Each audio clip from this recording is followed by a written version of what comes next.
যদি মাদক দ্রব্য নিয়ন্ত্রণ অধিদপ্তরকে জেলে সাজানো না যায়, এই দেশ থেকে মাদক নির্মূল করা কোনোভাবে সম্ভব নয়। মাদক দ্রব্য নিয়ন্ত্রণ অধিদপ্তরে দুর্নীতিবাজ কর্মকর্তারা বসে মাদক ব্যবসায়ীদের সাথে আঘাত করে আমার জাতি এবং প্রজন্মকে ধ্বংস করে দেবে, এই সংগঠন তা কোনোভাবে মানে না, মানে না, মানে না।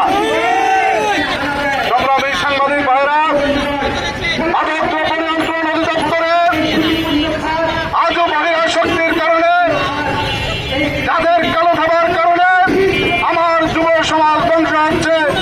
মাননীয় স্বরাষ্ট্রমন্ত্রী মহোদয় এবং মাননীয় প্রধানমন্ত্রী, আপনাদের দৃষ্টি আকর্ষণ করছি, এই মাদক দ্রব্য নিয়ন্ত্রণ অধিদপ্তরে ফ্যাসিস্টের দোষর যারা বসে আছে, অবিলম্বে তাদেরকে সরাতে হবে। এটা আমার সংগঠনের প্রাণের দাবি। আজকে আগামী দিন যারা এই দেশের প্রতিনিধিত্ব করবে, যারা সংসদে এমপি মন্ত্রী হয়ে আসবে, যারা এই সমাজকে পরিচালিত করবে, তাদের প্রতিটি রন্ধে রন্ধে মাদকের ছোঁয়া লেগেছে। আমি দাবি রাখতে চাই, জাতীয় সংসদে প্রত্যেকটি এমপি মন্ত্রীকে প্রটেস্ট করাতে হবে এবং বাংলাদেশের প্রত্যেকটি মন্ত্রণালয়ের প্রত্যেকটি কর্মকর্তা কর্মচারীকে প্রটেস্টের আওতায় আনতে হবে। বাংলাদেশের প্রত্যেকটি স্কুল, কলেজ, ইউনিভার্সিটির টিচারদেরকে, শিক্ষকদেরকে প্রটেস্টের আওতায় আনতে হবে। যদি এই জায়গাগুলো স্বাধীন থাকে, মাদক মুক্ত থাকে, আমার স্কুল, কলেজ, পড়ুয়া, ইউনিভার্সিটি পড়ুয়া ছাত্র ভাইরা মাদক মুক্ত থাকবে। যদি সংসদে এমপি মন্ত্রীরা মাদক মুক্ত থাকে, আমার দেশের সর্বস্তরের মানুষ মাদক মুক্ত থাকবে। আগে হচ্ছে সংসদকে মাদক মুক্ত করতে হবে। এই দেশে প্রটেস্টের যে আইন করা হয়েছে তা পরিপূর্ণভাবে বাস্তবায়ন করতে হবে। আমরা দীর্ঘদিন থেকে দাবি জানিয়ে আসছি, বাংলাদেশের মানুষের যানবাহনের বড় একটি বাহন হচ্ছে পরিবহন। এই পরিবহনের প্রত্যেকটি ড্রাইভারকে, হেল্পারকে প্রটেস্টের আওতায় আনার জন্য আমরা বহুবার মাদক দ্রব্য নিয়ন্ত্রণ অধিদপ্তরকে জানিয়েছি লিখিতভাবে এবং স্বরাষ্ট্র মন্ত্রণালয়কে জানিয়েছি, তারা কোনো কর্ণপাত করেন নাই। আমাদের দাবি না, এদের সাথে সংশ্লিষ্টরা জড়িত, এই জন্যই তারা প্রটেস্টের আওতায় আনতে ভয় পাচ্ছেন। আমরা আশা করি মাদক দ্রব্য নিয়ন্ত্রণ অধিদপ্তর এবং স্বরাষ্ট্র মন্ত্রণালয় যৌথভাবে উদ্যোগ গ্রহণ করে বাংলাদেশের প্রতিটি পরিবহনের ড্রাইভার এবং হেল্পারকে মাদকের বিরুদ্ধে প্রটেস্টের আওতায় নিয়ে আসবে।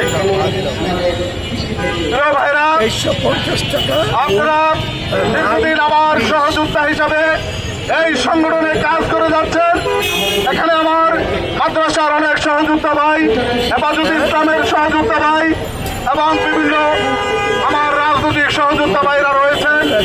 আজকের এই মানববন্ধন থেকে আপনাদের এই জোরালো কর্মকাণ্ডকে আরো বেগবান করার জন্য আহ্বান জানাচ্ছি।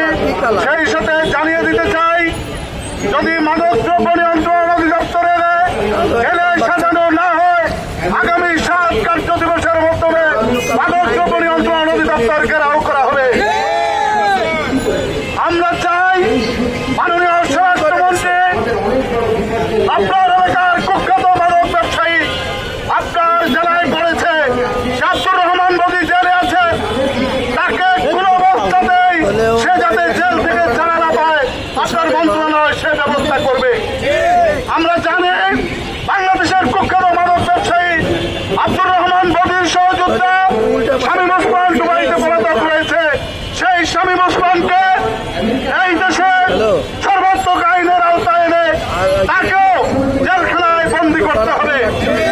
আমরা চাই, বাড়ি যাবর তাকে সাবেক স্বরাষ্ট্র মন্ত্রণালয় 101 জনের যে মাদক ব্যবসায়ীকে আইনের আওতায় আনা হয়েছিল, সে 101 জনের তালিকায় 1 নম্বর আসামি ছিল টেকনামের বাড়ি যাবর। সেই বাড়ি যাবর এখন বীরগড় পেয়ে ঘুরে বেড়াচ্ছে। তাকে আইনের আওতায় আনার জন্য মাননীয় স্বরাষ্ট্রমন্ত্রী এবং মাদক দ্রব্য নিয়ন্ত্রণ অধিদপ্তরের ডিজি মহোদয়ের কাছে জোর আবেদন করছি।